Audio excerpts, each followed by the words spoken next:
For more, we turn to Philip Bump, national correspondent for The Washington Post. Philip, good morning. Morning, sir. We heard Paula Reed talk about the legal ramifications of this indictment of 13 Russian nationals. What are the political ramifications? It's a good question, and it's sort of hard to say, in part because we should remember that this is only one part of what the Russians are suspected to have done during the 2016 election. There, of course, was the hacking of the Democratic National Committee and John Podesta, the campaign chairman for Hillary Clinton.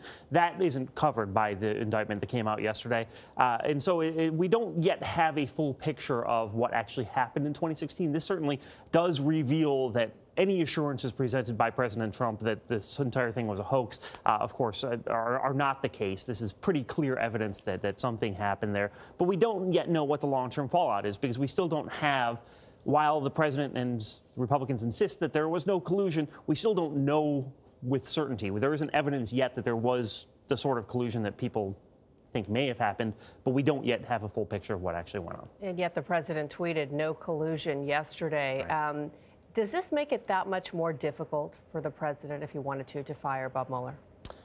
Yes. I mean, it's not clear how President Trump is going to react to the revelations that came out yesterday. It's not clear exactly what he wants to do with this moving forward. There are some indications that he feels as though this was a vindication to some extent, and so he may therefore not want to fire the special counsel in a way that he might have, say, 2 weeks ago.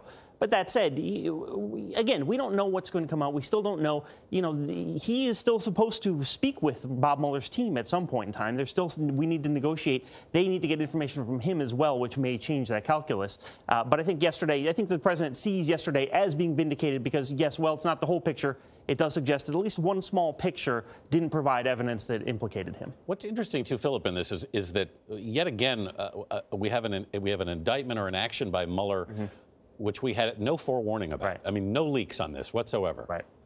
It's remarkable. I mean, this is Washington, D.C., where you get leaks on everything before breakfast. Bob Mueller's team has, Bob Mueller is the former director of the FBI. This is a guy who certainly knows how to work Washington, and I think that's been revealed. And, I think that it is a testament to his team that we haven't had these sorts of leaks, because it suggests that they are keeping their heads down and they're just pushing forward on their work. And yet it's still stunning after we hear about these indictments against 13 Russian nationals that the president chose not to implement the sanctions that were passed by Congress.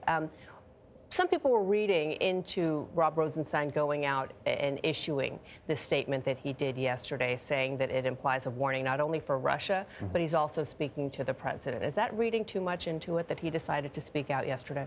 It's a good question, and Rod Rosenstein is also a little inscrutable. So, I mean, he was the one that gave the briefing because Attorney General Jeff Sessions had recused himself from anything regarding the Russia investigation. I think there will be a lot of political pressure on President Trump now that it has been demonstrated. His line all along has been, this Russia thing is a hoax, nothing actually happened here. It's impossible for him to say that at this point. And even in his first tweet after the indictment came out, he basically acknowledged that something had happened. There will be more political pressure on him to actually take some sort of action.